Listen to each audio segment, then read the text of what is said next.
Hi hello everyone, welcome back to our channel. This is popular Prasad. అందరూ ఎలా ఉన్నారు? అందరూ బాగున్నారని ఎక్స్పెక్ట్ చేస్తున్నాను.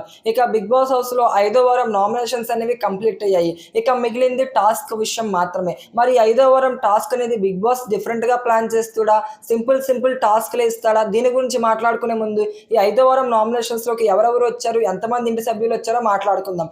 ఇక ఫైనల్గా ఈ వారం నామినేషన్స్లోకి వచ్చింది ఎవరెవరంటే మొత్తం 6 ఇంటి సభ్యులు అయితే నామినేషన్స్లోకి రావడం జరిగింది.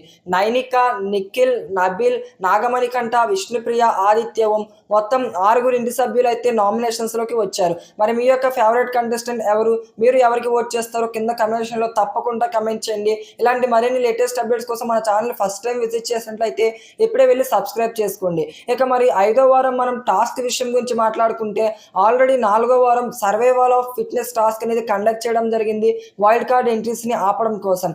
అయితే హౌస్మేట్స్ కేవలం 3 వైల్డ్ కార్డ్ ఎంట్రీస్ మాత్రమే ఆపారు. రిమైనింగ్ ఇంకా 9 వైల్డ్ కార్డ్ ఎంట్రీస్ పెండింగ్లో ఉన్నాయి. సేమ్ అదే టాస్క్ కంటిన్యూ చేసే ఛాన్సెస్ అయితే హయ్యర్గా ఉన్నాయి. అంటే సింపుల్ టాస్క్లు అనేవి హౌస్మేట్స్కి ఇచ్చి ఆ టాస్క్లు విన్ అయిన తర్వాత మిగిలిన వైల్డ్ కార్డ్ ఎంట్రీస్ని మ్యాక్సిమం ఒక 6-5 వచ్చేంత వరకు ఆపే ఛాన్స్ అయితే ఉంది బిగ్ బాస్. ఎందుకంటే 9 వైల్డ్ కార్డ్ ఎంట్రీస్ని హౌస్లోకి పంపించడం ఇంపాసిబుల్ కాబట్టి 5 కానీ 6 ఇంటి సభ్యులు మాత్రమే వైల్డ్ కార్డ్ ఎంట్రీ ద్వారా హౌస్లోకి వెళ్తారు. సేమ్ అదే టాస్క్ అనేది కంటిన్యూ చేసే ఛాన్స్ ఎక్కువగా ఉంది. అయితే మరి ఈ వారం మిడ్ వీక్ ఎలిమినేషన్ ఉంది కాబట్టి టాస్క్లు కూడా ఎక్కువగా పెట్టకపోవచ్చు. చాలా సింపుల్ టాస్క్లు అనేవి కండక్ట్ చేసే ఛాన్స్ ఎక్కువ ఉంది. సేమ్ అదే 2 క్లాన్స్ అనేవి కంటిన్యూ అవుతారు బిగ్ బాస్ హౌస్లో. మరి చూడాలి ఏం చేస్తారో బిగ్ బాస్ హౌస్. ఇంకెలాంటి లేటెస్ట్ అప్డేట్స్ కోసం మన ఛానల్ సబ్స్క్రైబ్ చేసుకుని వీడియో నచ్చితే లైక్ చేయండి. ఇక ఉంటా, బాయ్ బాయ్ గైస్.